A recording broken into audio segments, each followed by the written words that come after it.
thanks very much for coming out this evening. And thanks, of course, to Cavan County Libraries for the invitation to talk to you today. I've changed the title a little bit. I hope you don't mind. I said rather than stop at the Congo, I try to bring it up to the present day as much as possible. But rather than try to cram a century's worth of history into the next 45 minutes or so, I'm going to dip in and out and pick some of the key moments as I see them, and pick on some of the more interesting moments, some of the more important moments in the Defence Forces history, and I'll try to bring us up to the Commission on the Defence Forces. A quick few words on that at the very end, if we get there on time. If I don't ramble too much, if I go off track, just I know you'll let me know, and I'll get back on track.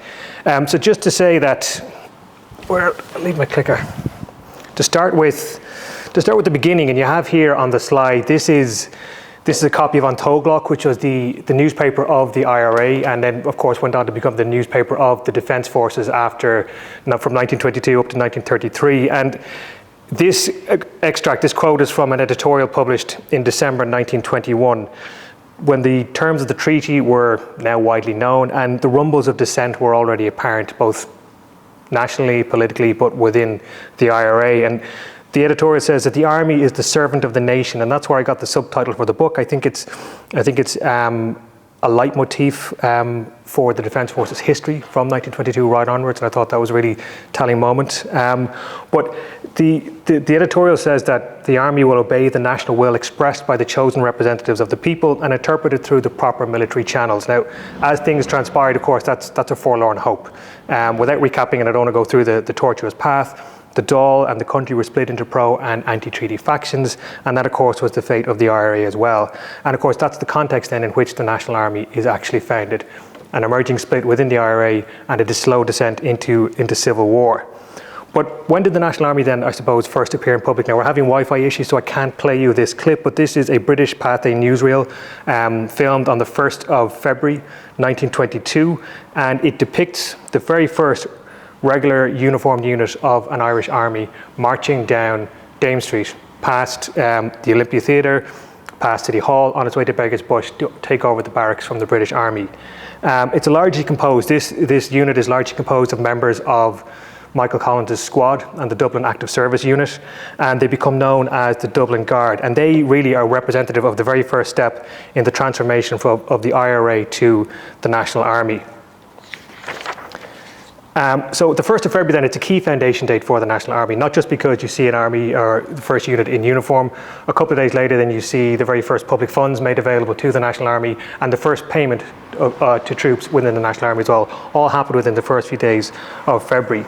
And those pay records, they actually provide a very useful method of tracking the development in the early months and years, and they demonstrate that recruitment was frequently very, very haphazard for the next 8 months, right through the beginning of the Civil War. And the example that I always use to illustrate just how haphazard and, I suppose, chaotic that early recruitment was is a report from Major General Sean McOwen, who was GOC Western Command at the time, in early August. And he says to Michael Collins that he's uncertain as to the whereabouts of at least 1,000 men who had apparently enlisted with his unit, but he wasn't sure if they were still part or if they'd gone over to the anti-treaty IRA. So just then to move on to this, again, this is an image of that very, very first unit in uniform. This is taken in Beggars Bush Barracks on the 4th of February 1922, and I think that it very neatly encapsulates some of the contradictions that run through the Civil War.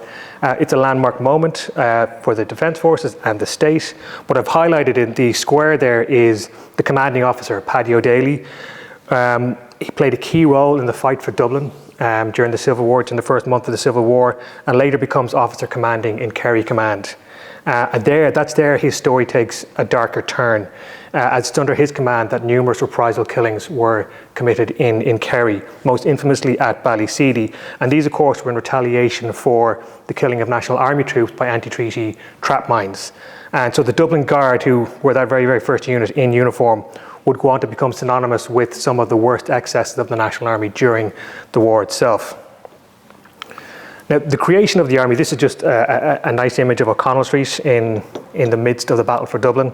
The creation of the National Army, it presents a huge range of logistical problems, not least of which was that requirement to transform the semi-autonomous, semi-independent unit of the RIA into a professional, organised, disciplined force. And And to make matters worse, much of that organisational work, of course, is undertaken in the midst of war. So by the time the Civil War begins in June 1922, there's perhaps 7,000 men in uniform or enlisted in the National Army. On paper, they're massively outnumbered by the anti-treaty RIA, but they're obviously much better equipped because of the equipment that they get from the British forces. And after the battle for Dublin has been won in early July, the provisional government issues a national call to arms, and that leads to a resulting strength by early August or mid-August of over 30,000 men. So a huge number enlisted in a very, very short period, which brings, of course, problems of training and discipline and organisation. And of course, August 1922 also sees the deaths both of Arthur Griffith and of Michael Collins, who was then the Commander-in-Chief of the Army. And the level of preparatory work that had been undertaken in May, June and July, I think, and organisational work by the General Staff just across the summer of 1922 was, I think, incredibly important in terms of absorbing the shock of the loss of its Commander-in-Chief and allowing the National Army to continue functioning relatively effectively. So Collins is replaced as Commander-in-Chief by Richard Mulcahy, who's the second man on the left. He's also Minister for Defence. Sean McMahon, who's the first on the left, he took up the post of Chief of Staff. And Gerard O'Sullivan is appointed as Adjutant General. Now, he's not in that picture. And Sean O'Murhilla, who's on the far right, is Quartermaster General. So that preparatory work that they had undertaken included a sort of a gradual movement towards the professional structures that you would see in other professional European armies at the time, and away from those associated with the RIA. So on the 5th of July 1922, you have 3 regional commands created: Eastern, Western and Southern. And just a week later, that's tweaked to become five commands: Western, Southwestern, Eastern, Southeastern and Curragh.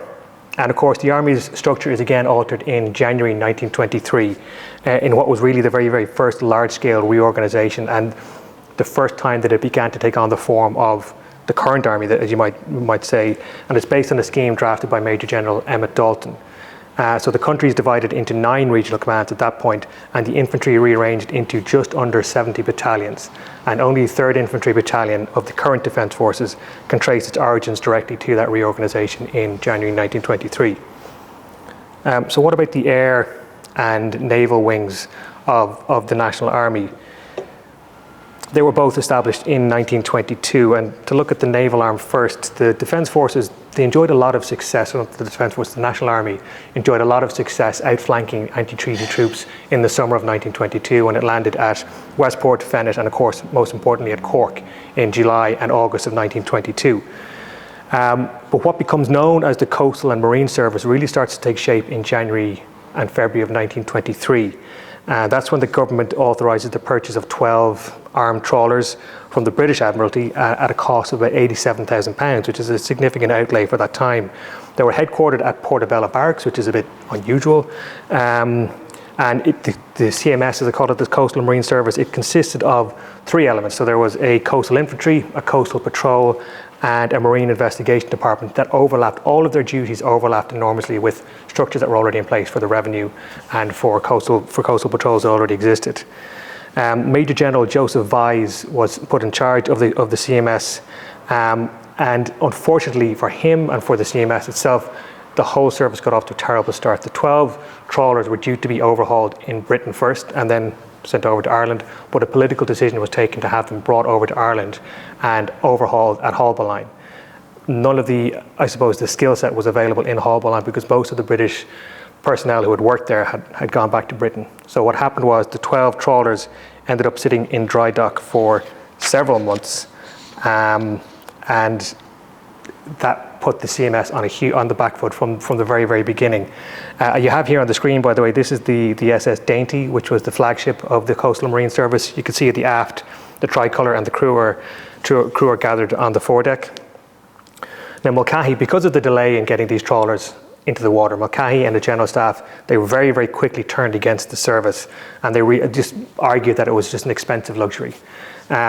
So the rather, I suppose, unbelievable decision was taken in October 1923 to dismantle the service altogether, so which leaving this island, or the island state, the new island state, without a navy, and it would be 1940 until Ireland had a navy again.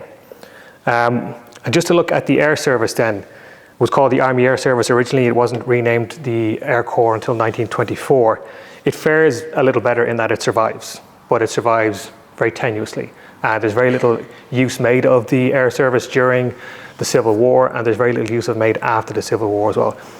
Essentially what happened was the General Staff had very little idea about how to properly integrate the Air Service or the Air Corps into the Army itself, and there was also a huge disagreement between the General Staff and the government as to how civil aviation and military aviation should be developed. Should they be developed together, which is what the Army's position was, or should they be developed separately, which is what the government decided? And that, of course, led to underdevelopment of both sides, both military and civil aviation, until the 1940s. The Air Service also suffers, I think, from the appointment of really unsuitable personnel as commanding officers.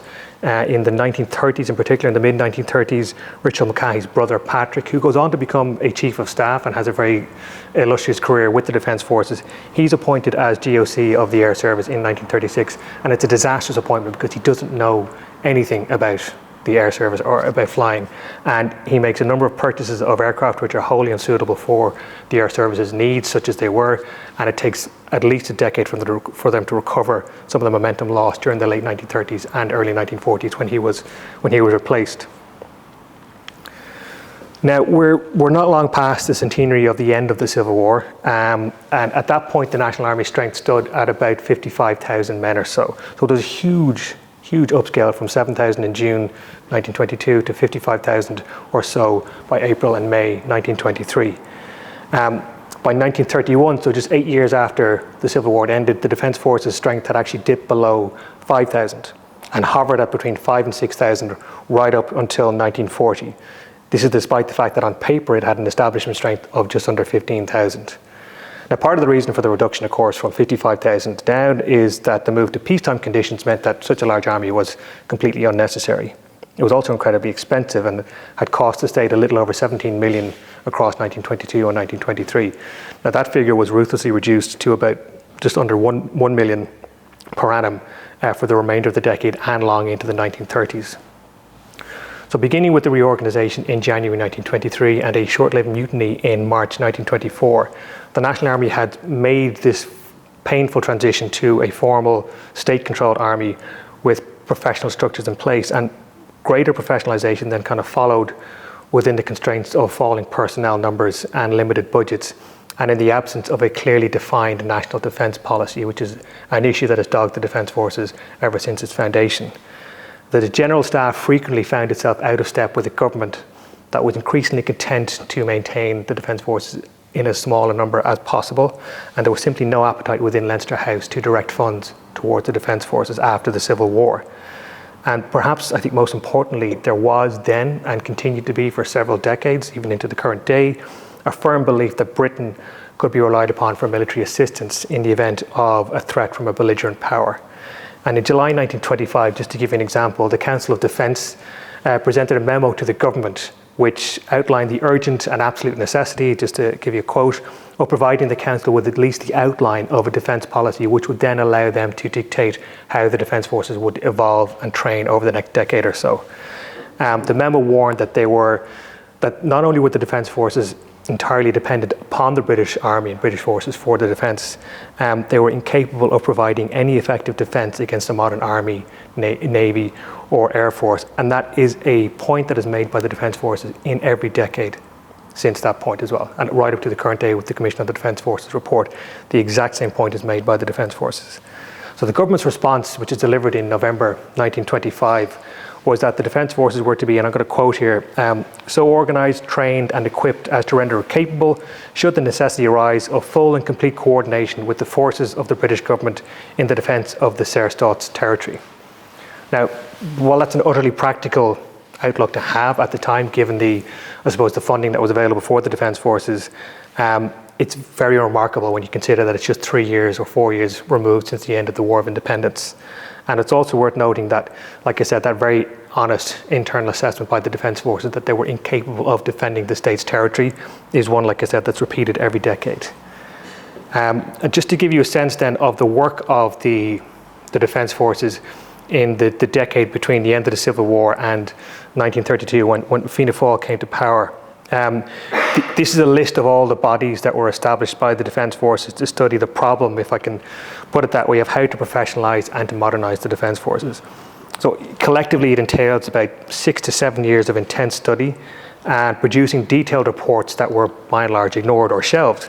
And this is perhaps, I think, this is perhaps the most important, the most impressive, and probably the most underappreciated period in Defence Forces history.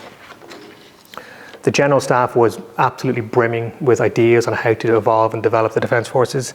And of course, one important development from this particular time and from the Temporary Plans Division, which works from 1928 to 9, is the establishment of the Military College at the Curragh, which has been a cornerstone of military education ever since.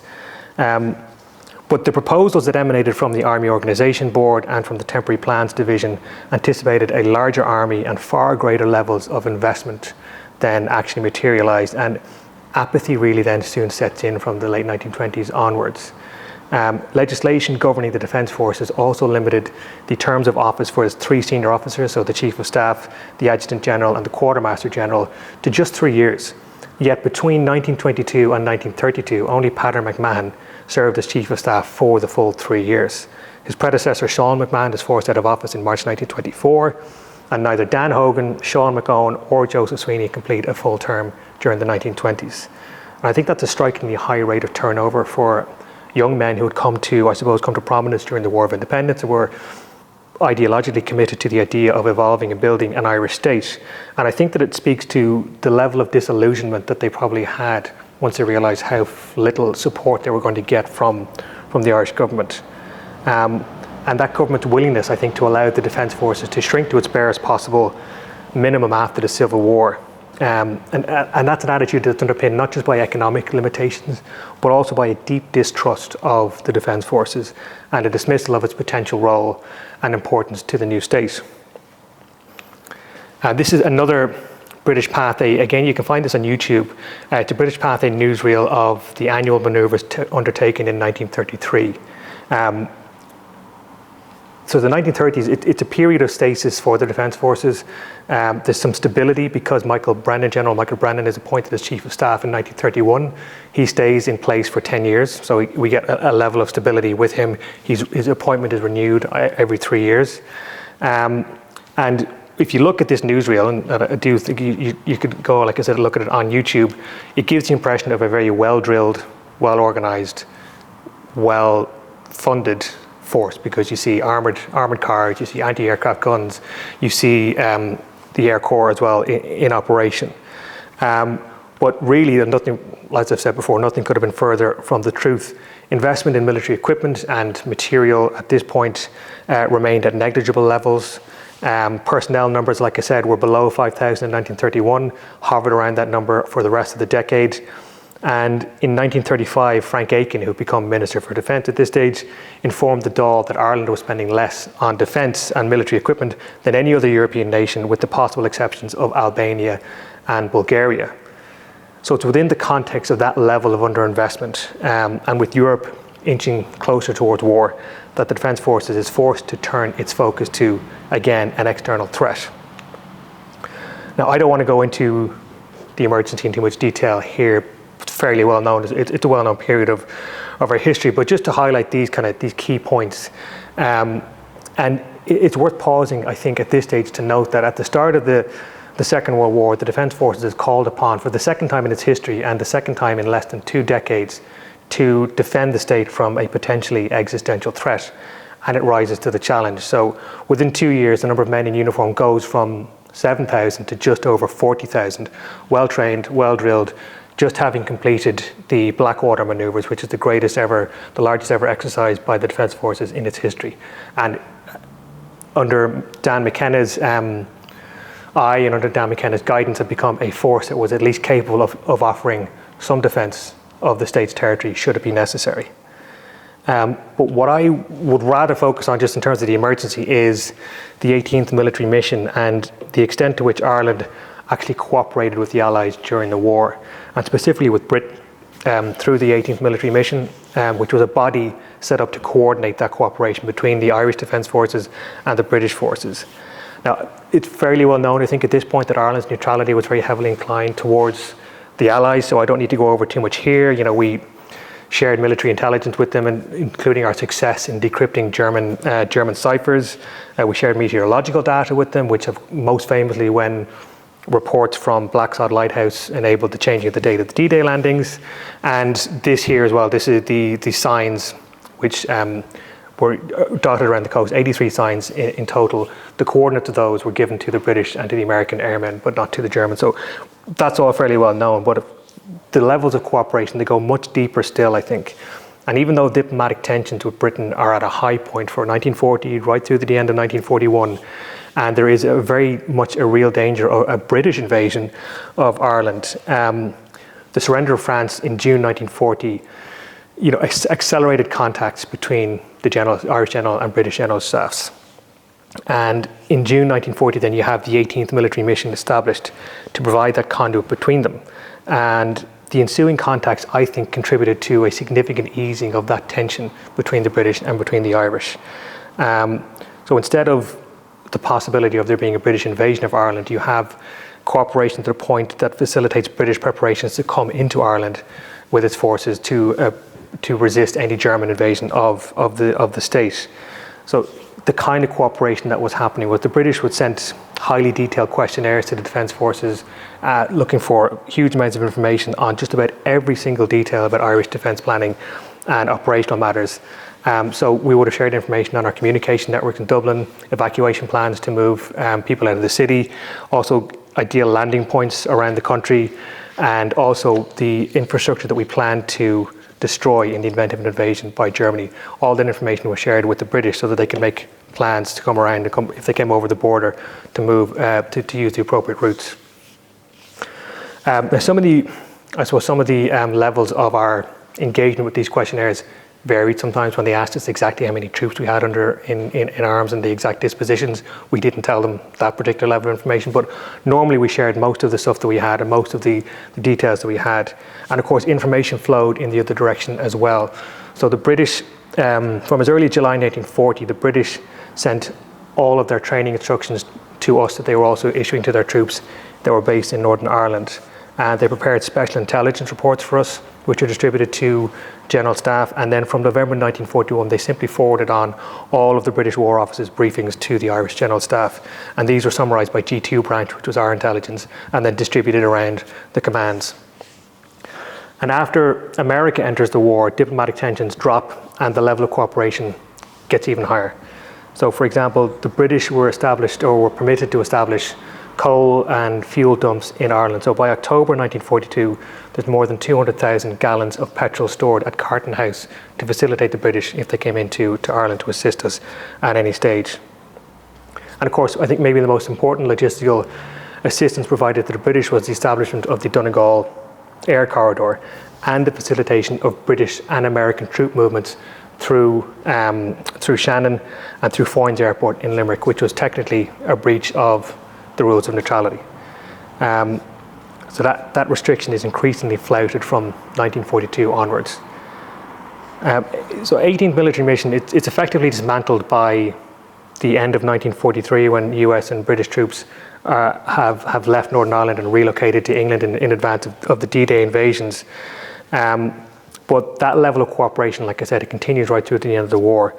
And the reason I bring it up is that the role of Ireland's Foreign Service or its diplomats has been very, very heavily highlighted in terms of managing Ireland's fraught relations with Britain and with America throughout the war. But I think that 18th Military Mission and the deft management by the Defence Forces General Staff of its relationship with its British counterparts deserves far greater recognition for enabling us to cooperate much more readily with Britain and to reduce those diplomatic tensions down from where they were at their very height when Churchill took over in mid-1940.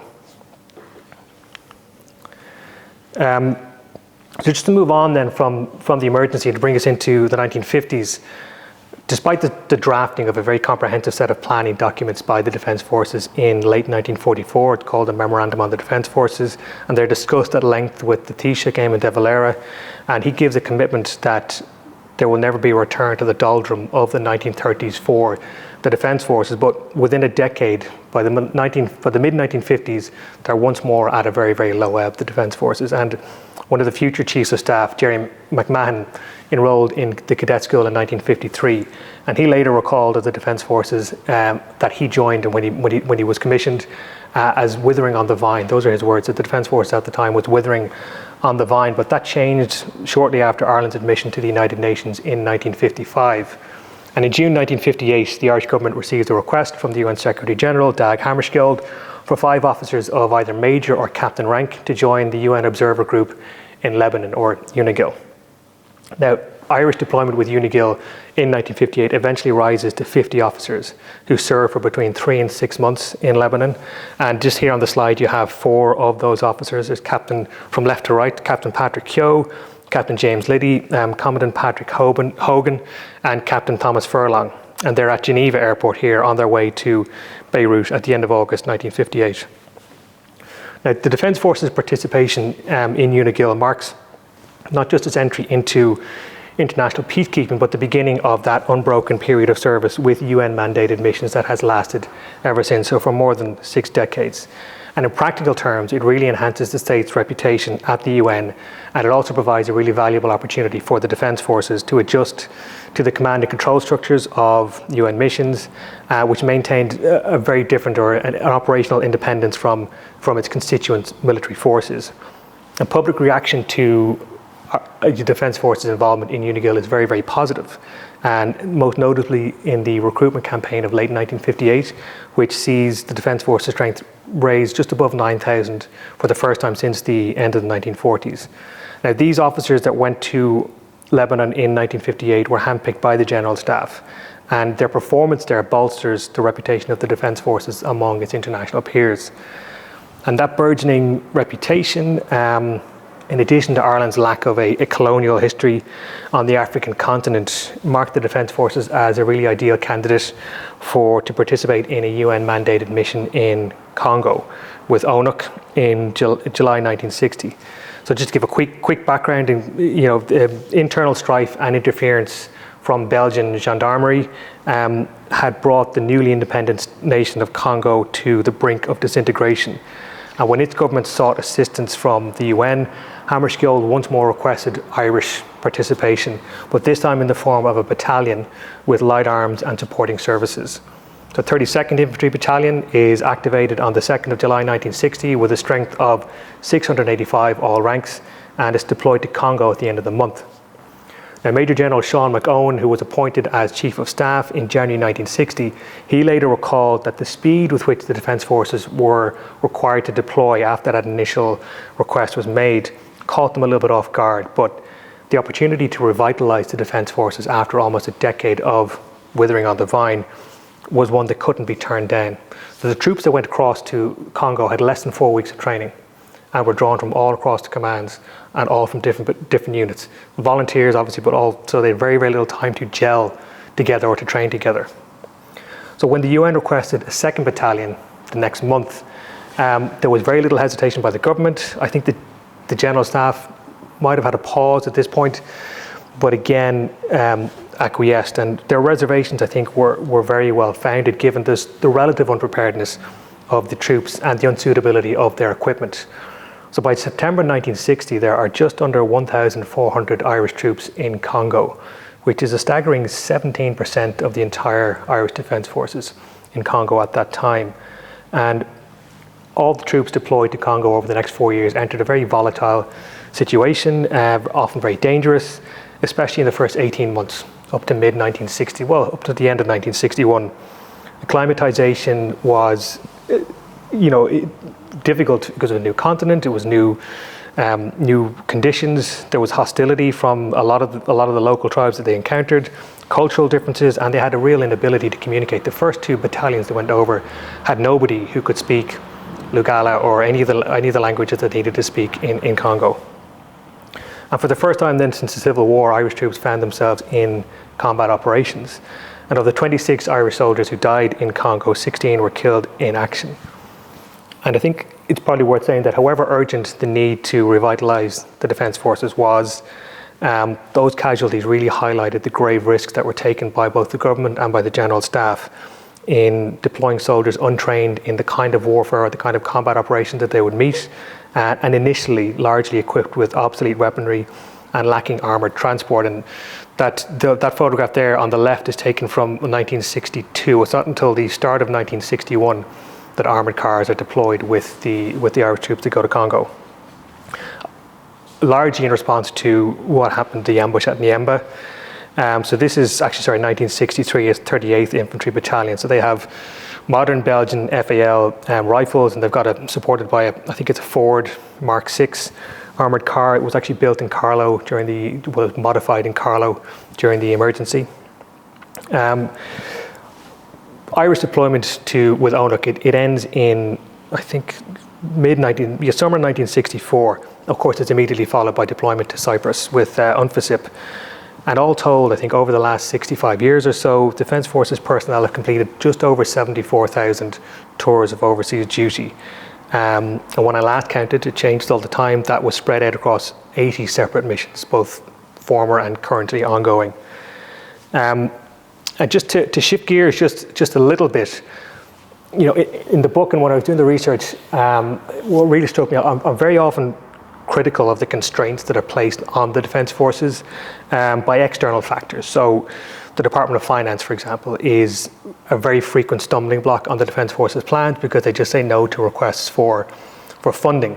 The military and civil branches of the Department of Defence, they're as frequently at odds with each other as they are in unison. And successive governments have given really short shrift to defence as a ministerial portfolio. And I think that the current situation is a good example. The defence is lumped in with foreign affairs, which is a much more senior brief. And for 77 years, from the end of the Civil War up to the year 2000, no government took the trouble to define an actual defence policy, beyond sketching out the obvious requirement to protect the state's integrity, territorial integrity. So the first white paper on defence isn't published until the year 2000. And when it is published, it's published initially, its initial publication took very little heed of the Defence Forces submission on defence policy, which leads to its own problems, but I can talk about that afterwards. But I think it's also worth recalling that the Defence Forces have made plenty of missteps themselves and missed multiple opportunities to improve its own internal systems and structures. And the reason I bring this up now, just while we're talking about overseas deployment, is that the Defence Forces, they were very, very slow to learn the lessons from these initial early missions to Congo, to Cyprus, especially Congo, where there was such a kinetic situation, would be the term they would use now. But even also UNIGIL as well, to draw upon the well of information and knowledge that those officers would have brought back with them, even with just 6 months of operating with UNIGIL. After those 50 officers came home, most of them spent a night in St. Bricken's military hospital for medical processing before being allowed back to their families. They were never debriefed. There was no formal attempt by GHQ to gather information or intelligence on how UNIGIL or the UN was structuring its operations. And it was, in fact, in 1976, the Director of Intelligence then wrote to the men and asked them for their thoughts on their service 18 years previously. So, no, that gives you a sense of, I suppose, the lack or the missed opportunities that were there. And there's also a clip. Again, the Wi-Fi is not working, but this man named Michael Walsh was in the Curragh in the mid-1970s, trained by two men who he later found out had been at Jadotville, but they never told him about their experiences at Jadotville and never gave them the benefit of their knowledge. And he said, it's been rectified since, but those experiences are now much more drawn upon.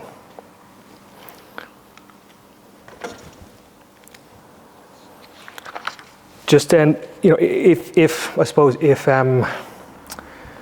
overseas deployment really was the turning point for the Defence Force, and I think gave it a purpose and a focus that it hadn't had for the first 30 or so years or 40 years of its existence, the outbreak of the Troubles, I think, in 1969 really redefines the duties and the priorities of the Defence Forces as well. In fact, the demands of internal security they very nearly spelled the end of overseas deployment due to low personnel numbers. And following the loyalist paramilitary bombings of Dublin and Monaghan in 1974, virtually every single Irish soldier then overseas was withdrawn home. A handful were left in with the United Nations Emergency Force in the Sinai. But of course, just 4 years later, Irish troops returned to Lebanon with UNIFIL, which has been the mainstay of overseas deployment ever since. But apart from then the almost ending of overseas deployment, what were the practical? I want to look at the practical impacts of the Troubles on the Defence Forces. And I'll put this map up here. It was prepared in early 1986 when it became apparent that the Anglo-Irish Agreement of November 1985 wasn't working, and it was included in a memorandum that considered the possibility of a unilateral British withdrawal from Northern Ireland, and it highlighted the areas in green where the Defence Forces might be deployed to protect nationalist or Catholic communities. And I put it up here because it has very strong echoes of a very, very similar conversation that was had in early 1970, when the Defence Forces were asked to prepare plans for hypothetical incursions into Northern Ireland to protect, again, nationalist or Catholic communities. And the Defence Forces' assessment of its own capabilities was very, very blunt.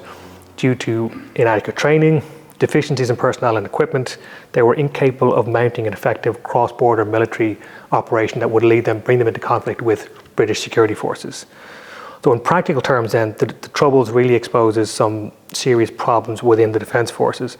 Personnel numbers were increased in response both to the Troubles and to the elevated levels of subversive and terrorist activity within the Irish state itself. Sustained recruiting campaigns brought personnel numbers up from just over 8,000 in 1969 to 13,500 a decade later, and that reaches a high of 14,771 in 1977. That remains the highest number the Defence Force have had in uniform since the end of the emergency, and since indeed. And if I take 1975 just as an example, it gives you a sense, I suppose, of the scale of the commitment that the Defence Forces had to internal security in response to the Troubles. There were 5,500 military parties prepared for checkpoint duties, so they manned and set up about 10,000 checkpoints jointly with the Gardaí. They conducted about 5,400 joint patrols along the border. This is from 1985. Escort duties increased massively, so typically for transportation of explosives, there was more than 1,000 of those in 1975, and there were 300 requests for the bomb disposal unit as well. They escorted cash movements, they provided military guards for transportation and storage of industrial explosives, and of course guarding politically subversive or terrorist prisoners at Portlaoise and elsewhere. This is from the early 90s. This is on the Louth-Armagh border. I think it's 29th Battalion. Could be wrong on that. But before 1970, again, another practical impact. Before 1970, the Defence Forces maintained no permanent military post above sort of an imaginary line stretching from Gormanston across to Galway, with the exception of Finnercamp. But by the end of the 1970s, that number had risen to 11. So you had new barracks constructed and outposts constructed, including Monaghan and various other places as well. And in terms of personnel, it's worth pointing out that very similar to overseas deployment, the units that were initially deployed along the border were ad hoc, drawn from all across the Defence Forces. So again, very little cohesion, given very little time to train as units. And in response to that, there was a review of border operations in 1971, and that highlighted real serious problems with these kind of ad hoc arrangements. So the response was to raise 27th and 28th Infantry Battalions in September 1973, and that was added to 3 years later when the 29th Battalion was raised as well. This is 27th Infantry Battalion, from 1990s. And two other quick points I think to make about the early years of the Troubles, or maybe all of the years of the Troubles. The FCA proved crucial to when the resources of the Defence Forces, their permanent Defence Forces, were stretched to their limits. The FCA fulfilled static duties across a lot of the barracks and other posts and allowed the permanent Defence Forces to actually go out on patrol. And I think the Army Ranger Wing also has its roots in 1969. I'm not sure if it's a direct relationship or if there's a direct correlation, but they certainly, the first officers went across to Fort Benning to train with the Army Rangers at that point. And by the middle of the 1970s then, there were, I think, more than 300 fully trained Rangers and special assault groups integrated to most of the commands. They were then, of course, reconfigured into the Army Ranger Wing in March 1980. Now, I'm just going to finish up relatively quickly. I know want to get out before 8:30. Just to look at the admission of women to the Defence Forces, just as kind of one of the last things to look at and talk about. The recent findings of the Independent Review Group in its investigation into dignity and equality issues in the Defence Forces, they kind of offer a very sobering insight into the failures of both the Defence Forces and the Department of Defence to adequately protect the women who have served with the nation's military. And these failures came despite the emergence of similar issues in the late 90s, early 2000s, and the implementation of really major reforms of military structures in response to those findings. Between 2004 and 2014, the Independent Monitoring Group was set up and put in place really impressive structures, which clearly solved a lot of issues, but left others unsolved. But the main point to make is to look at when women first joined the Defence Forces. And the slightly misleading answer is 1922, when Michael Collins gave Bridget Lyons Thornton a commission as an officer. She was a doctor. She served with the National Army for 2 years, or the Defence Forces for 2 years, and then ended it because of a bout of tuberculosis. But she remained the only woman to serve with the Defence Forces until 1980. And by the 1970s, then Ireland was seriously out of step with its international counterparts when it came to the recruitment for women. So proposals to allow women to join the Defence Forces were first aired in the mid-1970s and included in the programme for government offered by Fianna Fáil in 1978.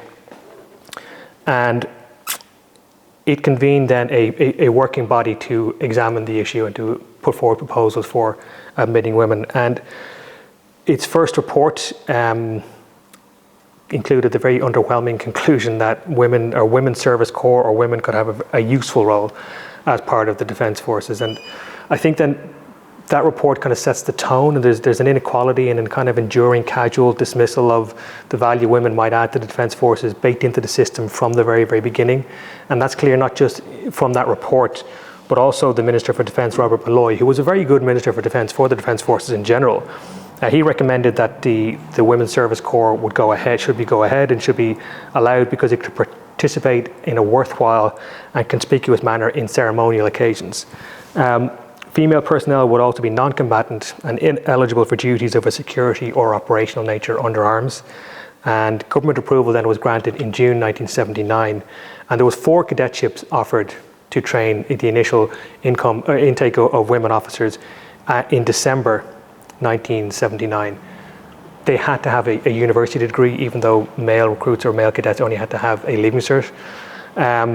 But even with that stipulation in place, there was more than 1,000 applications received for those 4 places. And those 4 women then arrived in the Curragh to begin training on the 10th of March 1980. And they were Marie O'Donoghue, Colette Harrison, Maureen McHenry, and Marie Flynn. The 4 of them are in this photograph. And on the 27th of April 1981, which is when this photograph was taken, the first 8 female cadets received their commissions. And 6 months later then, the first cohort of female recruits, which is 38 in total, passed out as members of the 4th Platoon at the Curragh under the command of Lieutenant Marie O'Donoghue. But the Women's Service Corps, which was initially set up to take in these female recruits, was disbanded in October 1980, which is a reflection of the fact that this was a very, very poorly thought out exercise. They were just supposed to be dumped into, there was no place for them within the establishment or within the structures of the Defence Forces. So they disbanded and they dispersed around the troops or around the army. And recruitment of women, there was an intent that there would be 7, 8, 9, 10% of the Defence Forces would be female within 10 years. But by 1991, there were only 89 women in the Defence Forces, which is less than 1% of the total strength. And a decade after their admission, they were still prevented from fulfilling duties of an operational or security nature under arms. With just a few exceptions, they weren't permitted to serve as officers in the infantry, artillery, or cavalry, and were restricted to serving at force headquarters while serving on UN peacekeeping missions. And these are the first 3 women to serve overseas. This is them pictured on their arrival back in Dublin Airport.